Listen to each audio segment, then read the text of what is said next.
नमस्कार. आज आपण स्वप्नसंघर्ष या चॅनलवर हिंदवी स्वराज्याची स्थापना कशा प्रकारे झाली हे बघूयात. या कथेचे संपूर्ण श्रेय आपल्या कथालेखकाला देण्यात येत आहे.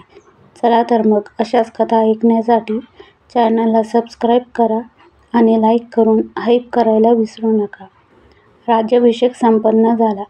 आता त्याचा पुढचा कार्यक्रम सिंहासनारोहण. त्यासाठी राजे निघाले होते. राजसभेमध्ये शिवाजीराजांनी अत्यंत मंगल अशी वस्त्रे धारण केली. त्यांनी आऊसाहेब जिजाऊसाहेबांना वंदन केले.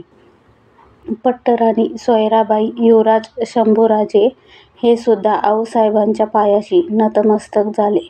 राजांना सुवासिनींनी ओवाळले. राजे आता निघाले होते राजसभेकडे. त्यावेळी शिवाजीराजांच्या एका हातामध्ये होती विष्णुमूर्ती. राजा म्हणजे प्रत्यक्ष विष्णूंचा अवतार, त्याचे प्रतीक म्हणून विष्णुमूर्ती. शिवाजी महाराजांच्या खांद्यावरती धनुष्य होते व पाठीवरती भाता होता. उषःकाल होत होता. तोरणा आणि राजगड या किल्ल्यांच्या मागे आताशी कुठे उजाडायला सुरुवात झाली होती. अजून सूर्योदयास 3 घटका उरल्या होत्या. सर्व वाद्य अधीर झाली होती. शिवाजी महाराज शांतपणे पावले टाकत राजसभेत आगमन करते झाले. शिवाजी महाराज शांतपणे, धीर गंभीरपणे एक एक पाऊल टाकत सिंहासनाच्या दिशेने निघाले होते.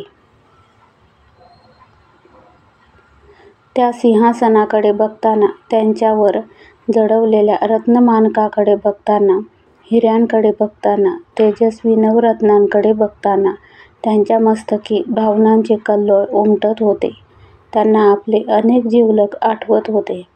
तानाजी, बाजी, प्रतापराव, सूर्यराव, मोरारबाजी, कान्होजी, किती म्हणून नावे सांगावी.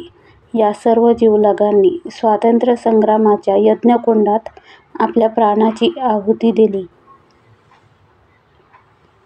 ज्याप्रमाणे समुद्रमंथनातून अमृत कलश बाहेर आला, त्याप्रमाणे या अगणित वीरांच्या बलिदानातून आज हे सुवर्ण सिंहासन प्रस्थापित होत होते. राजांनी मनातल्या मनात आपल्या सहकाऱ्यांप्रती कृतज्ञता व्यक्त केली आणि सिंहासनाच्या पायऱ्या चढायला सुरुवात केली. राजे सिंहासनासमोर उभे होते. त्यांनी मनोभावे सिंहासनाला वंदन केले. राजे सिंहासनावर स्थानापन्न झाले. त्यावेळी त्या राजसभेत आऊसाहेब, पट्टराणी सोयराबाई साहेब, राणी मंडळ, शंभूराजे, अष्टप्रधान मंडळ, सरदार, नातेवाईक, उपस्थित सभाजन, परसत्तेचे प्रतिनिधी अशी शेकडो माणसे उपस्थित होती. मान उंच करून तो क्षण डोळ्यात साठवून घ्यायचा प्रयत्न करत होती आणि गागाभट्ट पुढे झाले. त्यांनी महाराजांच्या मस्तकावर छत्र धरले आणि ती गगनभेदी घोषणा केली.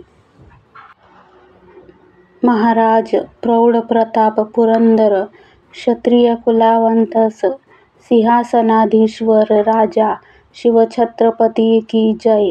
आणि प्रचंड जय जयकार त्या राजसभेमध्ये दुमदुमला. कर्णे, तुताऱ्या, ताशा, ढोल, नगारे, लेझीम, हलग्या, तंबूर, ताशा अशी सर्व वाद्य एकाच वेळेस वाजू लागली. या वाद्यांचा ध्वनिकल्लोळ आसमंताला भिडला. 10 दिशा निनादून गेल्या. तो आवाज एवढा प्रचंड होता की दिल्लीत बसलेल्या औरंगजेबाला देखील कानठळ्या बसाव्यात. महाराज सिंहासनाधीश्वर झाले, सार्वभौम झाले, चक्रवर्ती झाले, शककर्ते झाले. केवढा आनंद! आज देवगिरी, वारंगळ, विजयनगर, अयोध्या, इंद्रप्रस्थ अशा अनेक भंगलेल्या सिंहासनाच्या जखमा रायगडावर पुसल्या गेल्या. शिवाजीराजे वेदशास्त्रांच्या साक्षीने सिंहासनाधीश्वर छत्रपती झाले. छत्रपती शिवाजी महाराजांना सुवासिनींनी आणि कुमारिकांनी औक्षण केलं. शिवाजी महाराजांना त्यांच्या मंत्र्यांनी, उपस्थित सरदारांनी, परकीय प्रवाशांनी सुद्धा नजराणे अर्पण केले. त्या ठिकाणी एक इंग्रज वकील आला होता. त्याचं नाव होतं हेन्री. त्यांनी सुद्धा छत्रपती शिवाजी महाराजांसाठी खास नजराणा आणला होता. तो त्याने महाराजांना सादर केला. त्याने राज्याभिषेकाच्या वेळेला जे जे पाहिले ते त्याने लिहून ठेवले. छत्रपती शिवाजी महाराजांच्या मागे एका बाजूला सोन्याच्या भालावरती मासा होता. त्याचा अर्थ असा होता, समुद्रावर आता आमची सत्ता आहे. दुसऱ्या एका भालावर अश्वपुच्छ म्हणजे घोड्यांचा शेपूट होतं. याचा अर्थ या भूमीवर आमची सत्ता आहे. आणखी एका भाल्यावरती लटकवलेला होता सोन्याचा तराजू. याचा अर्थ स्वराज्यामध्ये न्यायदान समतोल आहे.